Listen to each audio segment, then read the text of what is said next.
I will be forever the myth. You're the king of kings, There's always a pecking order. The little peckers never mess with the big pecker. So I'm a rooster, and he's a chicken, so to speak. Season 4, Episode 7 of the Bodybuilding Legends podcast is brought to you by our sponsors, Redcon One, Old School Labs, and Florida Alternative Medicine. All right, welcome everybody to another episode of the Bodybuilding Legends podcast. My name is John Hansen, and I'm your host. And with Season 4, we are, of course, talking about the 1990 Mr. Olympia, which was the only drug-tested Mr. Olympia in the history of the sport. And our guest today is the guy who took fourth place in that contest. His name is Mike Christian, the Iron Warrior. And Mike was one of the most popular bodybuilders in the 1980s. He won the 1984 Nationals and the 1984 Mr. Universe. And then he competed in the Mr. Olympia for several years after that. And the 1990 Mr. Olympia was actually his last Mr. Olympia before he went off to join the WBF. Many people feel that Mike was in his lifetime best condition at the 1990 Mr. Olympia. So we're going to talk to Mike and find out how he achieved that great condition being drug-free, because this was a drug-free Mr. Olympia. We're also going to talk to Mike about some of his Mr. Olympia appearances and how he got into the sport of bodybuilding and when he won the Nationals and the Mr. Universe. So Mike's always a great interview, great personality. So we're going to be talking to Mike Christian shortly. And as I mentioned, we are brought to you by Redcon One. Everybody wants to be a champion. Everybody wants to be the best. And at Redcon One, they believe in working hard to achieve your goals. Whether it's killing it in the gym or you're running a 6-minute mile, Redcon One has something for those willing to put in the work. They have a premier clinically dosed pre-workout called Total War that is the perfect companion to your workout to give you that extra push to break through your mental and physical barriers. And then after the workout, you can fuel your body with the revolutionary MRE. It is the only whole food complete meal replacement with protein coming from salmon, chicken, beef, and eggs, and the carb sources coming from sweet potatoes and oats. And it also contains 10 grams of fat from MCT oil. It is the best tasting complete meal you will ever have. So go to redcon1.com and try the very best that sports nutrition has to offer. Redcon One, the highest state of readiness. And because you are listening to the Bodybuilding Legends podcast, you can enter the discount code LEGENDS and get a 15% discount off your order. And also check out to see if they have their new MRE bar that they were supposed to be coming out with pretty soon. So go to Redcon One for those deals. And we're also brought to you by Old School Labs. I have been with Old School Labs now for several years. This is a supplement company that draws on the wisdom of the golden era of fitness and bodybuilding to offer unique supplements for the discerning athlete. Old School Labs is the only brand that I use, trust, and associate my name with. They are the brand that I used to win the Masters Natural Mr. Universe in 2012. And they're also the company that sponsors Breon Ansley, who is the new 2017 Classic Physique Olympia champion. And they're also sponsoring Sergio Oliva Jr. as he prepares for the Arnold Classic in 2018. So you can use the discount code LEGENDS12 and you'll get 12% off your order. Old School Labs, supplements that make sense. And Old School Labs has a new product called Vintage Brawn, BRAWN. It is their new protein powder that draws on several forms of complete protein foods for their protein. So you want to check that out. Go to oldschoollabs.com and look at their new protein powder called Vintage Brawn. All right, I had a pretty exciting week this week. I got to meet 1968 Mr. America winner Jim Hayslop. Jim, of course, was one of the most legendary bodybuilders in the 1960s. He actually ended his career at a very young age at the 1969 Mr. Universe in London, England, the NABBA Mr. Universe, where he won the tall class in the amateur division but lost the overall to Boyer Coe. Jim was, like I said, a legendary physique. Many people compared him to Steve Reeves because he had the wide shoulders, the small waist, he had big legs. Just a great physique. Some of the interviews I've done before with Chris Dickerson and Boyer Coe, they all raved about Jim Hayslop because they competed with him back in the 1960s. So my friend Tony Bimonte, who I mentioned on the show before because I've been helping him with his diet, he made incredible progress over the summer. He just competed a couple weeks ago in his very first men's physique show after losing like 60 pounds and I think 6 inches off his waist. So Tony's father-in-law, Dave, is a good friend of Jim Hayslop. So we went over to Jim's house, and we went to his garage where he's got his own gym set up. And I got to talk to him for a while. Jim is now 76 years old. He still looks fantastic. He's in great health. He told me he just had to recently stop squatting because his hips were bothering him. And he hated to do that because he thinks squats are the best exercise. So Jim's a very humble man, a real old school bodybuilder. So I told him about the show. I told him I wanted to do an interview with him. He gave me his number and he said to call him. So I'm going to try to get over there in the next week or two before the holidays and do a big interview with Jim Hayslop at his garage in Tampa, Florida. So I was really, really excited about that. In other news, out here in the Florida area, our district chairman for the MPC, the Central District Chairman, I should say, Pete Fancher, who has been serving as a head judge and a promoter and the district chairman for 27 years with the MPC. We just had the sanction meeting yesterday out in Orlando, and Pete announced that he is going to retire from the sport. This was his last year. He is stepping down, so that was a lifetime of commitment to the work for bodybuilding. He had judged many, many shows. He's promoted many shows. Imagine the amount of bodies Pete has seen over the last almost 3 decades. It's amazing how many people's lives he must have influenced and helped, how many people he must have supported. I always got along great with Pete ever since I moved here to Florida because he was an old school bodybuilder like me. We love talking about the old days. In fact, he was also friends with Jim Hayslop. Pete has known many, many old school bodybuilders. He's trained with many of these legends. He even knew Arnold back in the day. So his very first contest back in 1975, Pete competed against Robbie Robinson and Ivor Butcher, if you could believe that. So he's really seen the best. He's been around the sport a long time. And now he is finally stepping down. Him and his girlfriend, Diana, I think they're going to get a house in Colorado in the next year. Probably not right away, probably sometime in 2018. So Pete will be stepping down. So as a tribute to Pete, I put together a video and just contained a lot of pictures of Pete and all the people that he's judged with and promoted shows with over the years. And that is on my YouTube channel if you want to go and check that out. After the video was over, we had some tributes from my friend Aaron Reed, who is a great young bodybuilder. He's 6'7", 310 pounds, and he's ripped. And Aaron, I've known out here in Florida since I moved out here in 2010, but he just recently moved out to California. So I reached out to Aaron, and he left a message. Eddie Robinson, who we had on the show last week, he left a message for Pete. Tim Wilkins, who is a stand-up comedian, he's also a MC at many of the shows out here in Florida. He left a great, funny message. And Peter McGuff, who's going to be on the show next week, he left a message for Pete Fancher. So that was really nice of Peter, because as I mentioned before, he isn't in the greatest of health right now. He's going through some chemotherapy for the cancer that he's going through. So I was glad he was able to take time out of his schedule. I know he probably didn't feel like doing that, but that was very nice of him to leave a message also. So as I said, if you go to my YouTube channel, you can check out that video, or if you're friends with me on Facebook, I also have it on there.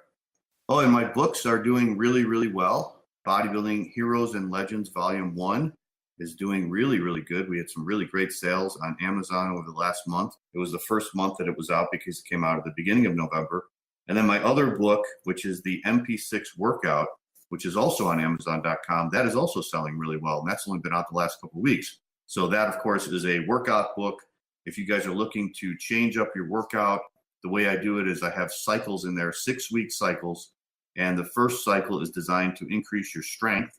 And then using the same exercises, you can take that increased strength and then do another cycle, which is for building mass. So the difference, of course, is in the change in the repetitions. Of course, when you're building strength, you're using less repetitions. When you're building mass, you're using higher repetitions. So it's based on volume, how much volume you're doing, and I've got it all explained in the book.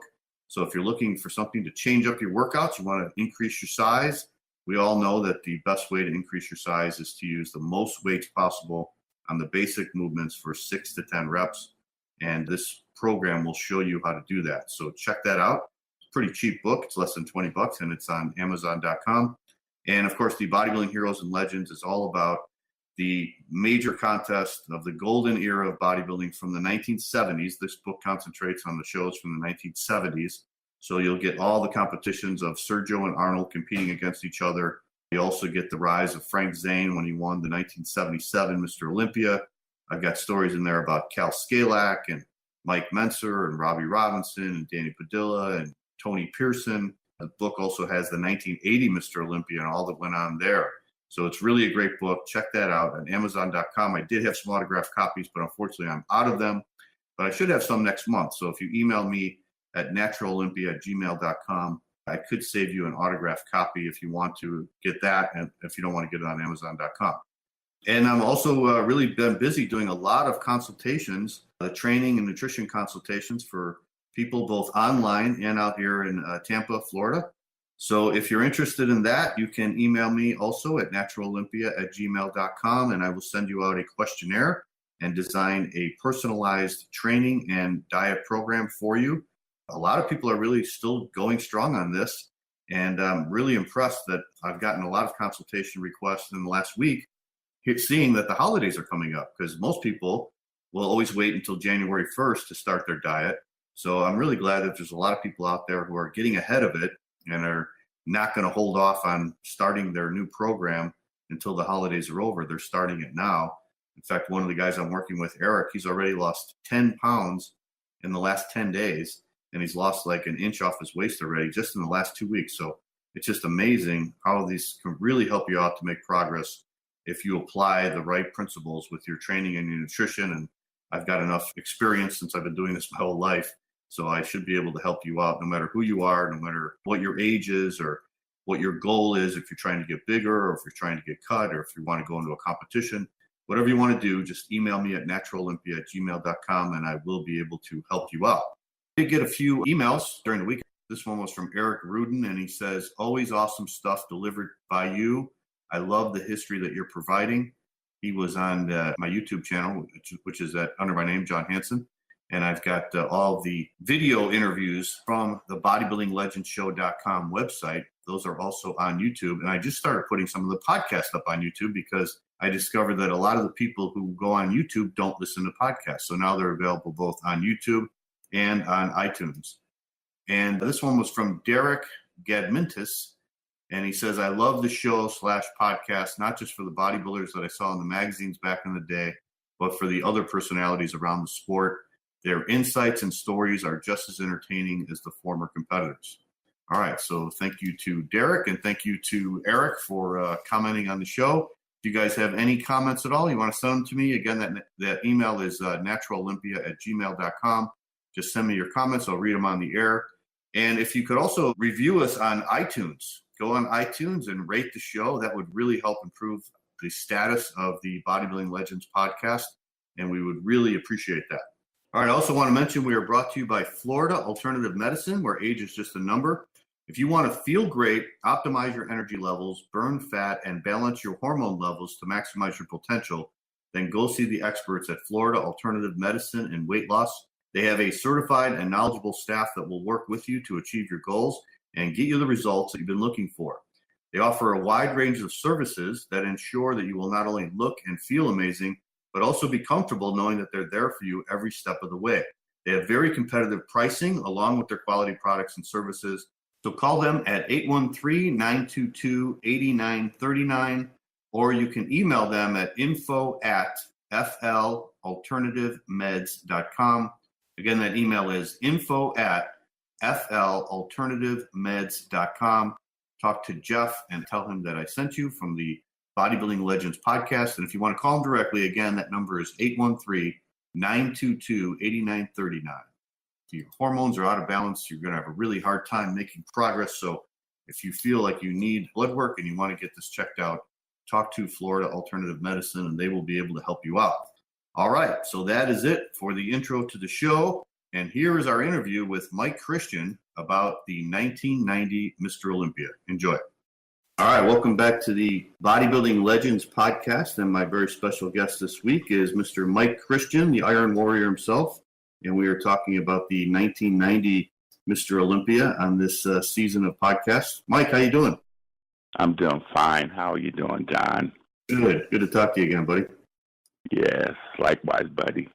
Mike, how's the book going? First of all, I know the last time we talked a little while ago, a few months ago. I know you got a big book coming out. So how's the progress on that going?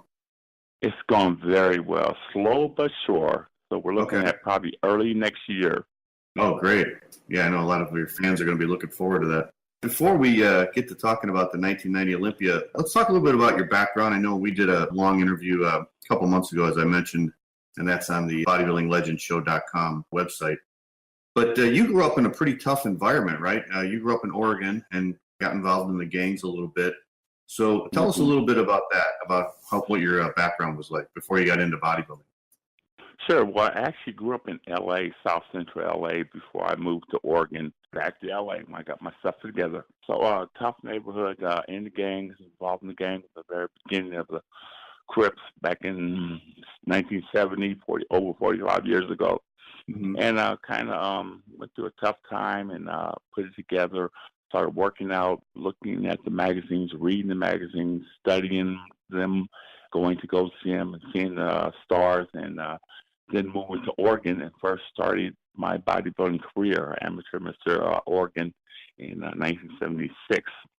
Okay. And kind of moved back to California and took off from there. We were talking, I talked to Lee Haney and Rich Gaspari about the 1990 Olympia already for this podcast, and both of them talked about how their genetics played a big part in their bodybuilding career, and that also goes with you too, because when we did our interview before, you said that when you started competing in bodybuilding, which I think back then was AAU, right? Yes. And you won the first 10 contests you entered, the first 10 shows you went in, you won first in all of them, right? Yes, I did. Yeah, I got lucky. So even you said you were kind of thin when you started training, but I mean, you must have had great genetics to respond to the weights real quickly, because if you won the first 10 contests, that's fantastic. Yeah, I basically had broad shoulders, kind of ripped, thin physique, but I put on muscle very fast. And first year, I think bodybuilding, and on my first contest, I put on 10 pounds and kind of took off from there. I think I had great genetics for the sport. I mean, I happened to just kind of learn my body early, know how many calories to eat and when to cut the salt and the water and the protein intake and all that, and kind of trial error guess the game, and learned very quickly in my career. Did you have anybody helping you out back then, Mike? I mean, because I know, like you said, it was all trial and error back then. There was obviously no internet. There wasn't even any personal trainers or coaches or anything like there is today. So I know for the bodybuilders who were competing back then, we just had to learn as we went along. It was just basically what we read in the magazines, right? Yes. But back then, John, I did have one guy that had placed in the top 5 in the AAU Mr. America. His name was Chuck Amato. He was in the middleweight class, great abdominals, great physique, and always in the top 5. So he basically kind of steered me along the way, got me into my first contest, talked me into getting them little skinny shorts and going on stage. And I, coming from my background, John, that was kind of untypical for me, of course. That was a big step, right? Yeah, he really had talked me into it. But like I said, I got lucky. I won my first one, second, third, and went on from there. So, but he really taught me a lot. I had good genetics, but he taught me the proper way of training. He taught me about the push-pull, how the pushing one day, pulling next day, and then legs. So, the routine goes on from there. But he gave me the proper form, the knowledge on the protein intake and all that. So I really learned a lot from him early in my career. I got to give him props. So what was your progress like then? Like, I remember when we did that interview before, you were saying you're putting on like 10 pounds a year, right? Was that the way it was in the beginning also? Yes, it was. Yes, from day one, I started out 5'11", 177 pounds, and I put on probably about 7 to 10 pounds of muscle each year. Was Chuck helping you with the posing also? Yes, he did. Yes.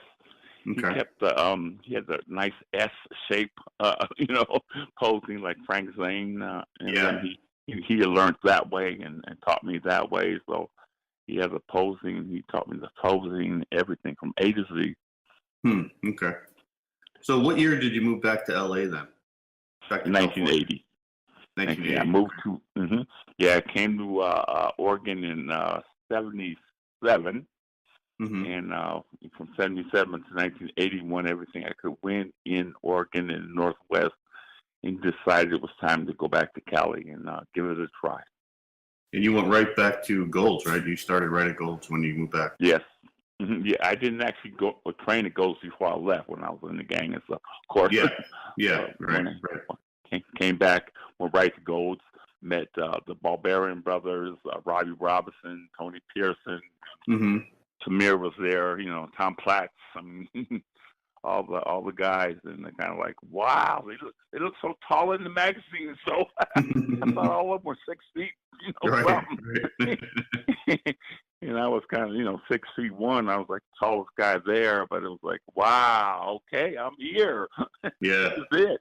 Barbarian brothers, they kind of guided me throughout my way in the early beginning of going to Gold's Gym and in bodybuilding. They really believed in me and my physique and the way I trained, and told me the first beginning they thought I was going to go far in the sport. So tell me a little bit about what Gold's Gym was like back then, Mike, because I hear, today it's just, when people go there now and the people that were around in the 80s and 90s, they said it's just not the same. But they said back in the 80s and 90s, it was something else. Oh, it was unbelievable. It was hardcore. It was kind of rough on the edges here and there, but I'm just walking in the gym, the atmosphere in Gold's Gym, and actually with Santa Monica then, and it was just unbelievable. You see, like I said, Platts or Robbies walking around, working out, and I never would go up to any of them and ask them what to do. I was so afraid, intimidated them. So I kind of just watched and stared and watched their routine, and when they went to eat, I would go out and watch them eat and see what they ate, and I kind of learned from there. And I looked at their physique, John, and I said, okay, Arnold's physique is that like Frank Zane, Robbie's like this. And I put their physique and their training and their diet, and looked at my own and kind of put together my own training and diet and so forth. Yeah. You said it was a little rough on the edges. What do you mean by that? Was it just because it was such a hardcore gym? Yeah, just hardcore. The equipment wasn't new, Yeah. Like back then, the Barbarian brothers, you would see them spit on the floor in there. So, I mean, it was pretty crazy and hardcore, name calling, fight here and there. Really? Yeah. But who were the guys that stood out for you back then? Who were the bodybuilders? Back then? Yeah. Of course, Robbie, as like I said. Robbie, right. Yeah, he was a big influence and hero in my influence in my life back then. Tom Platts, Tony Pearson was there, Dave Johns, World. World and Gold's was real close together after they moved to over there on where they moved with that now. And I used to go back and forth, but I mainly trained at Gold's Gym because of the atmosphere there and the music and just the camaraderie of all of us together. But I would go to a World Gym every couple months and hang out with Lou and Arnold and Bob Harris was there, and other stars. Lee Haney would go there and train. But it was two totally different gyms, hardcore music. Right? Yeah. I wasn't really into that, but I loved Joe Gold, Eddie Giuliano was a good friend, Zebo. All of them were really good friends. They would always try to get me to come over and train there, but I just love the atmosphere, and Gold's Gym is much better, of course, John. Yeah, that's right. I was, for some reason, I was thinking World's Gym started later, but they were around, I think, since the late 70s, right? So they've been around. Yes. So it was Gold's and World's competing against each other then. Yeah, for years. Yeah. You were training with the Barbarian brothers, and you said they really believed in you and they gave you the confidence. When did you actually believe in your mind that you could go all the way and win Mr. Universe and be a pro bodybuilder? I think it was in 1983 when I actually won the Mr. California. And that was, of course, like I said, through the Barbarian brothers, giving the knowledge they had and the training and belief that I could be somebody and actually win and go all the way. And when I won the California, I really believed that, yes, maybe I do have what it takes to be a champion. So it was a tough road up until then because I had like a couple years, 80s, 83, that I didn't really win anything in California. And I thought I was going to, of course, go right from Oregon, a big fish in a little pond, to California. I'm one of millions there, of course, John, but it took me about a few years to put together and put on the mask and see the type of physiques they wanted in the California and the States. And took off from there. A lot of people today may not realize it, but the Mr. California or the California Championships, that was a huge title. It's probably the biggest state title in the country. Yes, yeah, in all the countries, exactly. Mm-hmm. Yeah. If you won Mr. Cal, you were favored to win the Nationals, the Miss America, and so forth. So, '83, I won that, and then '83, I placed third in the Nationals, with Bob Paris winning, of course, and Roy taking second, me taking third. And I kind of felt that, I could have done a little better that show. So I came in the next year 110% better, bigger, harder. Chris Dickerson helped me with my posing routine, gave me, again, the confidence go on stage and feel confident that I can win, the way I presented myself and the way I wore my trunks, my tanning, so much that you have to do if you're going to actually go on to turn pro. And if you won the Nationals, you're set up for a professional career. So. Yeah, in '83, I remember you got kind of pissed off when you got third place at that Nationals. Bad sportsmanship, I tell you. Yeah, but that was actually Pello. Yeah, Pello was chasing me to give me my trophy. Right. So I wouldn't take it. That video is so funny even nowadays. I'm like, what, Mike? Come on, just please. So. Was it true that Lee Haney was off stage and he was telling you to go back on stage? Was that true? I think I read that somewhere. Was it Lee Haney? I don't know if it was Lee Haney. A lot of people were trying to get me to go back on stage. I was just sued because they booed, and and the prejudging, a lot of people felt like I was going to win, and or do well. So I was kind of psyched up that I was going to win, and came in there, and the third was kind of slap on the face. I said, for sure, first and second. The third, it just hit me hard. But that was a tough Nationals, man. That was you, Liedlmeyer, Paris, Matt Mendenhall, Gaspari. That was really, really tough class. Yes, it was one of the best Mr. Americas ever. I agree. Yeah, hard, real tough competition. So you won that. But the following year, I came in there with Matt Mendenhall. Was another great year in '84. I came in there twice as good as I was the year before, and came to win it, and I got lucky and won. And everything took off from there. What was your mindset like for '84, Mike? Because after taking third, I'm sure you were super motivated to come back in '84. So take me through what you were thinking through that whole year of training from '83 until you went into the '84 Nationals. John, I was feeling like I was going to leave nothing on the table. That nothing was going to stop me. I was so determined, I was going to win no matter what, no matter politics, no matter who, bigger, smaller, leaner, or whatever. I was going to come in the contest with my absolute best, the best package that I could present, and I just felt confident that if I did that, I was going to win, and I knew I was going to do that because I was not going to go in because of the politics, and I was like, you know what? I think I'm going to quit. And Chris Dickerson actually talked me into going in that year. He had talked to me for months. I took him like a couple months to start training for the show. After '83. Okay. 2 or 3 months, didn't train. So he talked me into it, and I just went in there with great determination and just knew I was going to win it. I felt so confident. I walked on stage.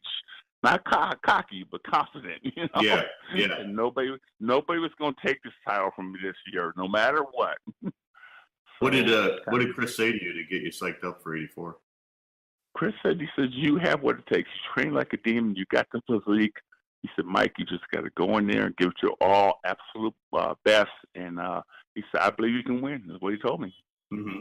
And I told him the politics and Roy Liedlmeyer on the cover and Bob Harris was all over, perfect symmetry. And I can't, it was just so much, with those guys saying they were so much better than anybody else. So, why go into contest? I kind of felt like that before the '84. And I kind of like put all that behind me. Chris made me say, put all that behind me and say, you know what? You can win. You will win. Just give it your absolute all. Right. And he just gave me that determination drive that made me feel confident that I can win. I mean, I did everything. My toenails, my hair, my teeth, the tan. Right. the posing routine. I had my own special music, that wasn't done back then. Those years, Yeah, So yeah, I that's just true. really gave it I just knew I could win if I put a complete package together because I was close the year before, John. So I said, you know what, I can do it. Yeah, yeah, it's great. You And I got mentioned lucky and I won the universe. I mean, America was a week. Next week was, of course, the universe in Las Vegas. mhm. And then Joe Weider tried to talk me into going into Mr. Olympia. He said, Mike, you can be a Triple Crown winner. Win America, the universe, and Olympia. And I said, I don't know, Joe. I felt like, it wasn't a good idea for me. I wanted to kind of ride Mr. America and Mr. Universe titles out and make money on that Right. instead of going to Olympia, placing third or fourth or fifth and, Yeah, not really utilizing my titles. So I kind of said, no, I don't think I want to do that. But he really tried to talk me into it. He said, you can beat Lee Haney. You got more interesting muscles than that. And he told everybody else, of course, same thing, John. But yeah. It's cool you mentioned the attitude because I did notice a difference in your attitude from 83 to 84. 83, you were very aggressive, but 84, it was more like you were smiling, you were confident. It was like you had the attitude like you knew you were the guy. You were going to win the show. That's exactly right, John. It wasn't cocky. It was just confident, very confident. And then, of course, winning. I put on like 8 pounds of muscle in that 1 year. I was Mhm. bigger. I was just hard, and my legs came up. So I felt really confident going that kind of. And then going into the universe the next week, you had to feel great because after winning that tough nationals, right? But I knew it was going to be tough because remember, Barry DeMay took second Yep. to. So I knew Barry was going to be the competition. Yeah. So I knew I had to really, give my all, and I came in there with confidence again, and my pose routine was unbelievable, and I had that charisma, I guess they say I have.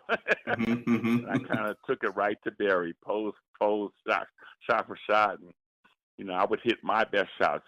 A lot of people in contests, they just hit shots, just be hitting shots. They'll do this Arnold shot or Lou Ferrigno shot or Right. a Robbie shot, just be hitting shots. But I wouldn't do that. I would hit my best shots. If I had 3 or 4 best shots, that's what I would concentrate on.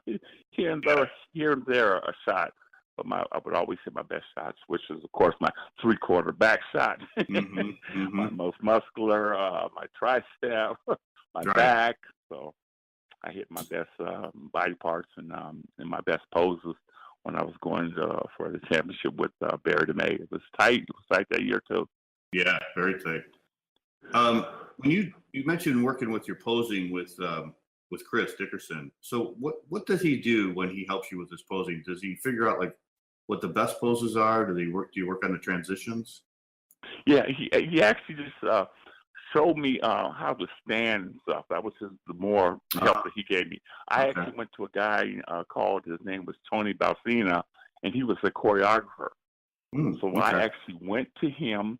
We put together first the best poses that looked good on me. Then we put it to music together, Mhm. and then he put my routine together. Okay. So it was one step at a time. Best poses first, then the routine, and then the music. So Hmm. it That's was, cool. it was like slow and fast, and Yeah. booms and bams, and Right. it was. Yeah, I always had like those type of routines throughout my career. Yeah. That's awesome. You went to a choreographer. I mean, you don't hear that anymore, but you used to No. hear. I mean, if you watch Pumping Iron, Arnold went to a ballerina instructor Ballet. to learn how to move better, and and then you go to Chris Dickerson, and you guys really worked on your posing back then. It was really a big deal. Yes, they don't do that nowadays. They just go through the poses and wave their hands like, "Come on, say something. Come on, Mhm, I'm great." mhm. Like, come on, I hate man. that. When you're great, you hit a shot. The photo starts going crazy, and people start clapping, and Right. that's how you get. You don't have to go like this. Hey, come on, give me. Right. I hit that 3/4 back shot of the most muscular shot. Boom. Lights go crazy. People go crazy. The Right. lights. I mean, the cameras. Right. You knew what to do. Back then, you knew what to do. It was very obvious. We never begged for it. Like when we did our interview before, I asked you at the end of the interview, like, what was the most memorable show you won. I think you said it was that 84 Universe when you won the heavyweight class. Why was that so memorable? Why was that so important to you? I thought it was going to be a hard contest. I knew it was going to be tight. I won the America the year before, and I was really putting my all in that universe. You win the universe, you get turned pro. So that was the most, like, okay, I got to win this one. I put my all into it. Posing, I was a little down the day before, and a friend of mine made me eat more carbohydrates than sugar and put on an extra 3 pounds the last 24 hours before the show. So I really felt good on that win. It was like, wow. And I actually beat, I think it was 54 people from 57 countries, something like that. Wow. They said. So wow. Yeah. It was something that I'll never forget, John. It was like, dream come true. Yeah, it's got to be like winning the Olympics, right? You're the best amateur bodybuilder in the whole world. Yeah. All right, Mike. So let's talk a little bit about your placings at the Olympia, because you turned pro in '84 after winning that universe, and then you went into the '85 Olympia, and you got 5th. And I think Lee Haney won, of course. Beckles was 2nd, Gaspari was 3rd, McAvoy was 4th, and then you were right behind them. And then you beat Barry DeMay again. He was in 6th. So how did you feel taking 5th place in your first Olympia? I wasn't happy with it for sure. I was a big guy. I felt like I should have been further up there. McCauley beat me. He has a beautiful physique, as we know, but he was a little bit shorter and like 40 pounds lighter than me. So I'm like, come on, Mike, you guys are better than this. Lee Haney kind of was afraid of me at that point. He said, I was the only one he felt would give him a run for his money. So by winning the nationals and the universe, I was like, like on high going to first Olympia. So when I placed in top 5, most people would have been very happy, of course, John, but I was not happy. I wanted to be first or second for sure. Yeah. Yeah, and then, big thoughts for the first Olympia. What do you think about Rich coming up too? Because he came up a lot from '84, because he won the light heavyweights at the nationals that you won the overall, and then he increased his size by like 20 pounds and took 2nd at that night of the champions. And he impressed me the most out of anybody, even more than Lee Haney, because the strides he made and improvements he made in that year and a half was unbelievable. So I give much props to Rich Gaspari. Even nowadays, he's a great friend and a great competitor, and he always has that good muscularity and strides in his glutes and so have you. Yes. So then the next year, '86, it looked like, you did those 2 shows in the spring. You did the LA Pro Championships and then the World Pro Championships, which was the Arnold Classic a couple years later. And you got 2nd to Gaspari in both of those. But you looked a lot bigger in those shows, Mike. Yeah, I actually did put on about 8 pounds for sure, John, on that show. And that was another tight one. Me and Rich went round and round. Right. It went either way, they said. So it was a good contest. I had fun. Now, did you think you deserved to beat him? Because you guys had totally different physiques. He was shorter, thicker, more stocky. You were taller, wider. But you had put on size for that year. Did you think you deserved to beat him that year? I felt it could go either way. I really did. If he won, I wasn't upset. If I won, I thought it would have been fair too. I really felt either way. I didn't think I should have won. It could win either way. I felt. Yeah, I think that was probably Rich's best look, don't you? That Pro World in '86. I thought that was his peak right there. Yeah, he was thick. It was hard. He striated. Yeah, I agree. Probably his best look ever. So then the Olympia that year, that was also in Columbus, and you got 3rd behind Rich and Lee. What did you feel about that placing? I was pretty happy there. I was my best place in the course of Olympia, my 2nd Mr. Olympia. So I was real happy. Again, I put on another 6-7 pounds like I had been doing every year after turning pro. And posing was good, looked good, felt good, and it was a good year. I was happy with my placing 3rd there. Okay. But then the next year, '87, you got 4th. You dropped down to 4th because Lee Labrada came in. That was his first Olympia. So Lee got 3rd, and then Rich got 2nd again, and Lee Haney won again. So that was disappointing, right? Taking 4th. Yes, it was very disappointing. I thought I was going to be in top 3 for sure, placing 3rd the year before and going in that contest. placing, where I placed fourth behind Lee Labrada, which is he's a great competitor, perfect physique, basically, excellent chemistry. But, I had a bigger package and I thought I could have placed higher, but I was a little disappointed that year for sure, no question about that. How'd you think you looked in 87 compared to 86? I think I was a little off. I was harder in 80 in the year before. In 87, I was a little bit bigger, I think, but I was a little softer. So okay, I felt that I could have been harder for sure. Yeah, it's interesting though, Mike. Back in the 80s, the way the judging went, you could have like a smaller guy like McAway or Labrada who would place high, and it wasn't all about size back then. The judges were taking into account that shape and symmetry, and of course also the great posing too. That's right. Posing was very important, and that's when I think the posing was counting somewhat. Of course, that dispersed after that year or so afterwards. They said they counted the posing round, and of course they never did. But yeah, the posing was counted. It looked good. You presented a good package. You deserve to be up in the top wherever, on each round, and that's how it should have been continued to be judged, I felt, John.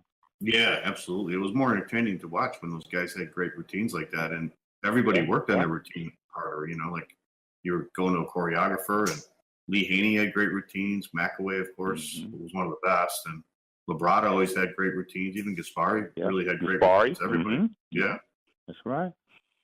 Now it's just get on stage and dance, kind of now, Put your hand to your ear, right? Yeah, Motion for the audience to clap for you, right?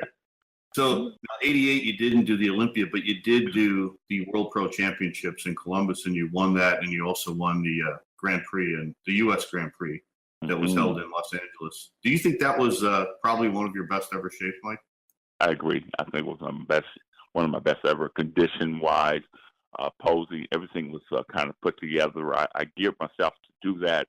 I didn't go in the Olympia, but I thought I was going to them shows. And I won both those shows. I was very happy. I think that was the first really win I had since I turned pro. So I was real happy. 4 years, Yeah, because everybody had me up there with Lee Haney when I first came in. He's the only one that could beat Lee Haney. That was the whole magazine and the word all out, John. So, I went like 3-4 years of not winning the contest when they thought I was going to win everything. So I was a little disappointed, but I was so happy on the win in 88, back-to-back, those two wins. And I was like, yeah, I'm the man. I can do this. Right. The Iron Warrior is back. Yeah, looking at your career, Mike, it looks like every time you placed lower, you came back more determined. Like 83, you lost, and then you came back 84 better than ever. And then 87, when you lost to, when you got fourth at the Olympia, you come back 88 better than ever. Yeah, it's that Iron Warrior determination and drive, Right. I got from, beginning my bodybuilding career, coming from the gang background, just really being happy and turning my life around and seeing there's another way in life that you can be happy and people will respect it. So, that was great. Bodybuilding's been very, very great. Yeah. Who were you training with back in the 80s, Mike? I know you started off training with the Barbarian Brothers, but who were some of the other training partners? Oh, John, I went through at least 3 training partnerships every year. Yeah. Oh, really? Yeah, Charles Glass was one, the Barbarian Brothers, Don Smith was one. What's the Brazilian kid's name? Oh, Luis Freitas? Yeah, Luis Freitas. I trained with him. I went through, like I said, 3 years. I was a beast in the gym, so I would just train until I ran the poor guys down. Yeah. then I said next. And you know what, John? It's pretty close to the same way now. I don't know how I'm doing. Still playing hard, yeah? Yeah, I go through probably about 3 a year. Oh, really? Yeah. I don't know how I do it, but still keeping up the same routine. Yeah. Yeah, and these young bucks, and I tease them all the time, John. I say, you're 20 years younger than me. You can't keep up with me. What's wrong with you? You can't keep up with old man? I get right to his face. To make them dry. I'm just kidding with them, of course. But, I say it's the fact. You're 20 years younger than me. You can't do the same I'm doing. Yeah. They don't train as hard today as they used to, right, Mike? Yeah, nowhere near. It all starts mental, as you know, John. We know that for a fact. Mm-hmm. If you don't have it in here first, you won't be able to do it in the weight. So, Yeah. I knew before I went to the gym, I was dreaming about it. I know what I was going to do. When I got up on the weight, it was just basically just rewinding the tape and doing it. And to this day, I still have that form. Right. Was Charles training people back then? Charles Batts? When we were trained together, no. Oh, okay.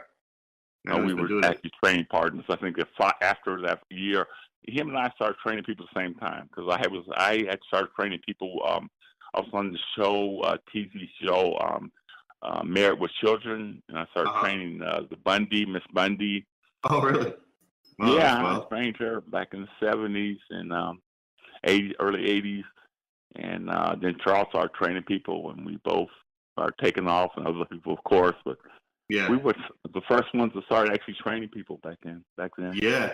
Personal training wasn't big until, probably the 90s, right? 90s or that's even right. After that, yeah. Mm-hmm. We started in the 80s, and 90s is when it came real big. Yeah. Right. Charles had a great physique. A lot of people who look at him just as a trainer, they may not realize that he won that World Championships in '83, right?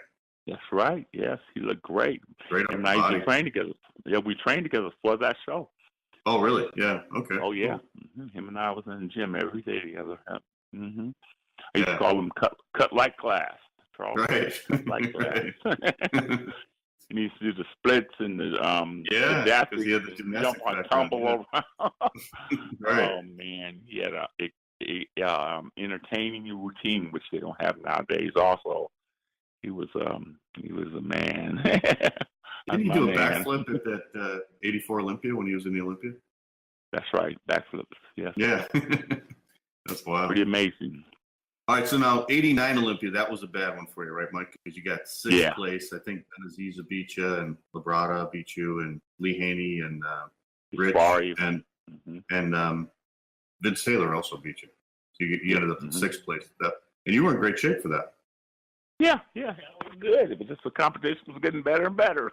Yeah. To be honest with you. Right. Yeah, there was more people that were really made for the sport and was getting involved and had everything, and they looked good. They trained hard, and they deserved to be where they were at. The sport was changing. Where did you think you should have placed in that show? I could have placed a place so higher, but to me, it's always irrelevant because I always go for first. Yeah, it doesn't matter. Fifth for third, it's the same. Right. So. Yeah. I have that attitude, John. It's first and nothing. Third, fourth, fifth, it's all the same. Guys come to me every day in the gym saying, "Well, I should have placed this and should have placed that." I was like, man, you shouldn't have won this darn thing, so it's really irrelevant, man. And half of them think they look good, and they don't look good. And they ask me, and I'm so honest. I say, "Man, you don't look very good. I'm sorry, man." Right. They're showing me pictures like, look at this. I'm like, man, you could have placed the place so higher, but you're not tight enough, you're not hard enough, you're not presenting yourself well enough. You got to get with a coach, get with somebody that can help you, buddy. Yeah. I'm very honest. I've always been very honest, especially at Gold's Gym Venice. Mm-hmm. They would avoid me toward the contest. After I heard a few people feeling, Aaron Baker, some of the guys would ask me how they look. And I would say, man, you don't look good at all. You look like S or whatever. When it came time for the contest, they would avoid me like the plague. Don't ask Mike Chris. Ask anybody in the gym but Mike. That's a true story, John. True story. I would tell like it is, Yeah, a lot of people don't want to hear it. Yeah, good old days, man. I miss them. All right, so now let's talk about 1990, Mike. That's what we're talking about with this season of the podcast. Now, they drug tested the Mr. Olympia that year, but before they did that, they drug tested the Arnold Classic, and you did both. You did the Arnold Classic and you did the Olympia. Now, when did you hear that they were going to start the drug testing? I think the year before the Arnold Classic, or very close to it, like maybe 3 or 4 months before the Arnold Classic. Okay, so just like the end of that 1989 then. Mm-hmm. Yes. So No. it was a difficult training. I had changed a lot of things. I was trying to, put things together on how our physique was going to look. It wasn't reacting like it was reacting with on the anabolics, of course. So it was real tough. But it seems like what I did, John, is I actually figured it out, and I did better, of course, in 1990 Mr. Olympia. But I took third in the show, but actually got second because of Sean Bray's disqualification. Exactly.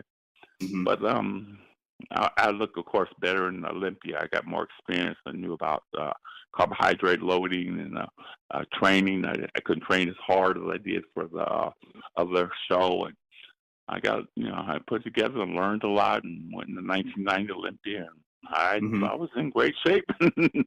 That was, like I said, the heartbreaker for me. It was the show that I basically had to look in the mirror and say, Mike Christian, you will never be Mr. Olympia. It's time to, do what you have to do to make money, make a living. Now, when we talked at that other interview, Mike, a couple months ago, one thing you said, which I didn't know, was you said that you never really did the drugs in the off season. You only did them pre-contest, and you did that even throughout your whole career, even when you were getting ready for the Mr. Olympia. Yes. So because you had that type of background with, not using the drugs all the time, not being on them, was it easier for you to compete as a natural bodybuilder or compete drug-free? Like for when you did that Arnold Classic, the first one, was that a little bit easier for you? A little bit easier because of that reason. But the only problem was, John, to be honest with you, I wouldn't hardly come in the gym and train at all. Oh, okay.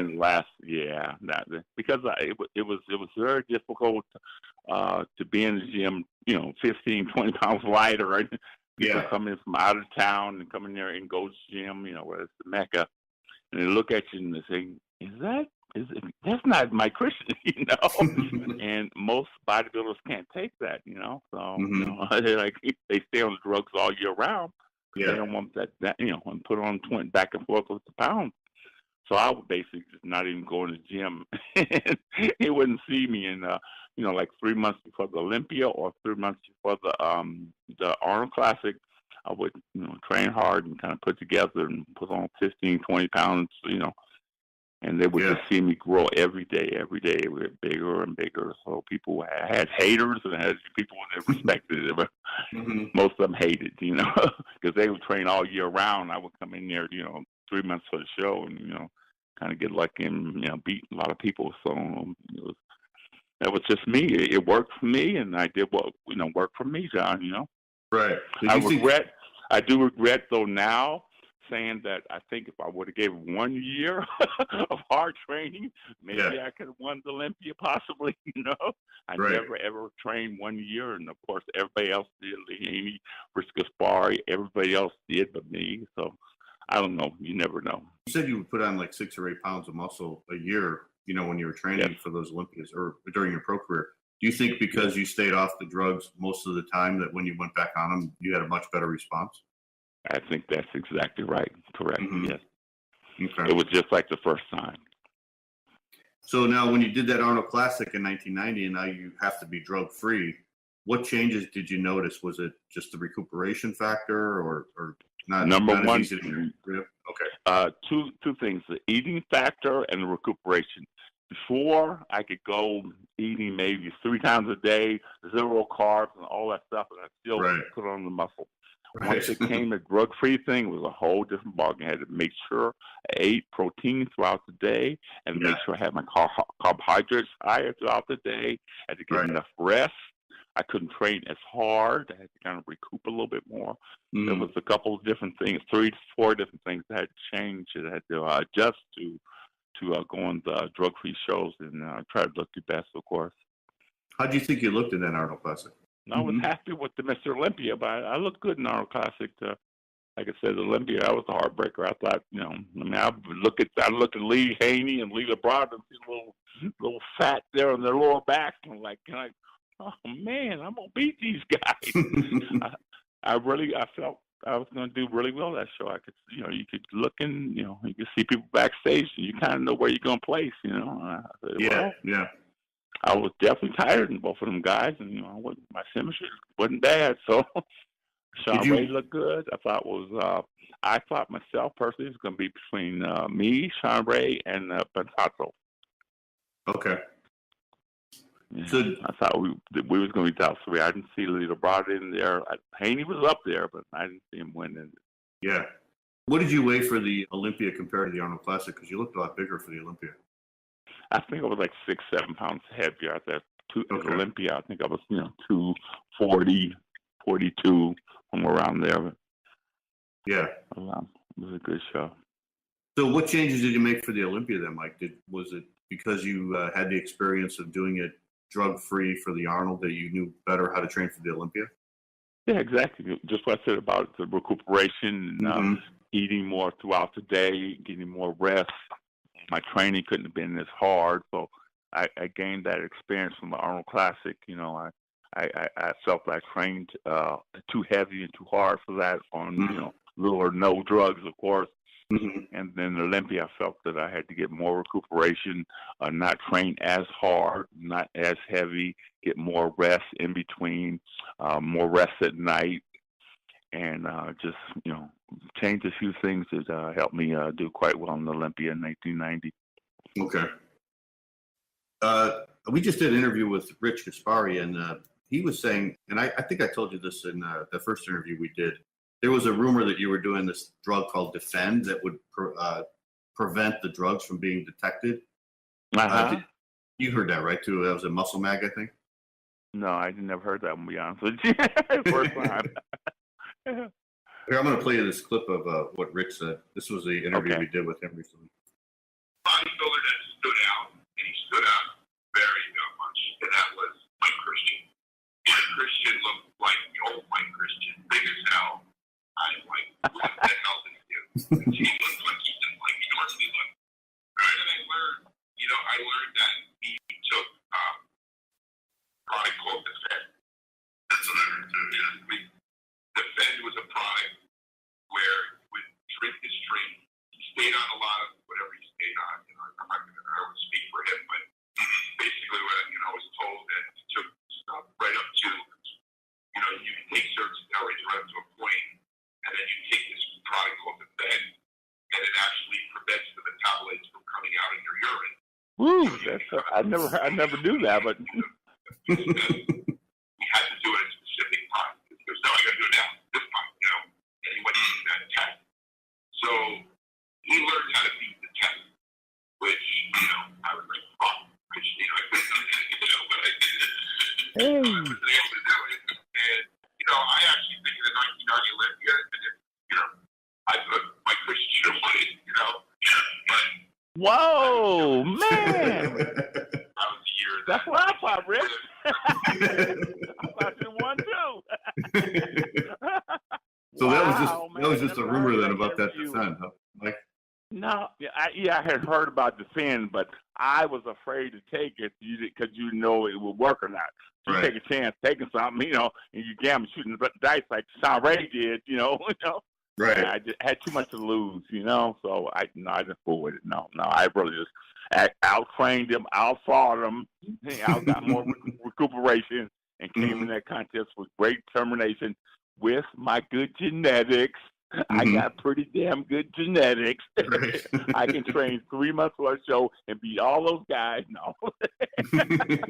So that's got to be some genetics going there, too. So, wow, that's a great – I never heard that. Yeah. Rick said I should have won, huh? Right. He said he thought, wow, he said I should have won. That's what I thought, Rick. That was the first time you had beaten Rich, right, in the Olympia? Yeah, first time ever. Exactly, man. Yeah. That wasn't something that I was real happy, wasn't here or there. I was trying to win the Olympia, beating Right, Rich, right. Some people live their whole career to beat somebody. Like Dick Barry to me, he went his whole career, he wanted to beat Mike Christian. That was him. He says that even nowadays, But, Rich is great and everything. But, wow, I thank you for playing it for me. I never heard that before. Yeah. So where would you have placed, what would you have had the placings then for the 1990 Olympia, Mike? I think me, Sean Ray, and Bufato, Lee Haney, or me, Sean Ray, Lee Haney, Sato, so on and so on. Okay, yeah. What do you think? Top 3 or 4. Yeah. It's, they're here there. I've asked this question of everyone. What do you think would have happened if the IFBB would have continued the drug testing? What do you think would have happened with the sport? Would it have been better or worse? It wouldn't have went anywhere. Once people got to see the freaks with the anabolic steroids, the big, heavy, thick, it was all over. It would never be the same. They wanted to see that every year, better, bigger every year, and it wouldn't have went anywhere. I think the sport would have went down. I don't think it would have got better. People think it would have got better, John. I don't see it. I think once they seen them freaks in the big, thick, muscular physiques, I think they were more or less hooked. That's what they didn't want to pay to see a swimmer. Right. But in the 1990s or the 1980s, they weren't really too freaky yet. We didn't have like the Dorian Yateses or the Nassers yet, or Ronnie Coleman's. So do you think if they would have started, like they did that drug testing in 1990, I think if they would have continued with it throughout the 1990s, if the sport would have changed and we wouldn't have had those mass monsters, do you think that would have prevented that? Yeah, I think so. Yeah. Okay. Yeah, I would say that for sure, yeah. Do you think that would have been better as far as like the popularity of the sport? Yeah. No question about it. I mean, it's as we know, it's totally out of control now. It's chemical warfare, as we know. So for sure, the sport would have been better. Okay. Is that one of the reasons that you got out of it, Mike, after the WBF was over? Is that why you never went back? 2 reasons. I mean, everybody that went back to Joe Weider after the WBF never placed high. They placed, none of them should have won, so I can't really complain. But maybe Mike Quinn or Gary Schreider instead of placing 5th, they could have took 3rd. Well, it's just, to me, it's irrelevant. But they never got anywhere near the props they should have forgotten. And I wouldn't gonna like to come back and be a whipping. Yeah, right. So, yeah, I'm glad I didn't go back. It was time for me to get out. I felt, the game was changing, and I think I made the best move and decision for me at that point. Yeah. Did your motivation change too? I mean, was your desire not as much as it was before when you threw out the 80s? Yeah. Yes. The desire was gone. It changed back in probably 89, somewhere around there. Yeah. I just kind of lost the drive I had. It was all basically just for money. I was going for the $100,000. Oh, really? Yeah. Yeah. It was kind of, 89, 90. It was kind of just, to be Mr. Olympia or just, get the money basically, Yeah, it definitely changed. Is that one of the reasons that you decided to go to the WBF because of the, the money they were paying everybody? Yes, I actually, I think I mentioned to you last time, John, I actually went to Joe Weider before I joined the WBF, which none of the competitor did but me. And I told Joe, because me and Joe were good friends. I used to go down and talk to him all the time in Woodland Hills. I said, Joe, they're offering me $300,000, X amount of dollars. I said, I don't expect you to give me the same, Joe. But I said, I have a family. I want to buy a house. I want to do things in life. I need some type of income because I can't go to the bank and tell them I'm going to be in the top 5 in Olympia and I'm going to make $100,000 this year on guest appearances in contests.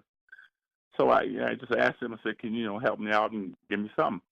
Joe looked me right in the face and said, "Mike, I won't compete." That was his words. So I said, "Okay, Joe." And I went about my business and made my decision from there. Right. But I did actually. I went to him face to face, man to man, and told him, what I'm thinking about doing. I don't want to do this, Joe. I'd rather stay with you because I love the IFBB. I love you. I love what you've done for bodybuilding. I said, but I have to make a living. I have kids.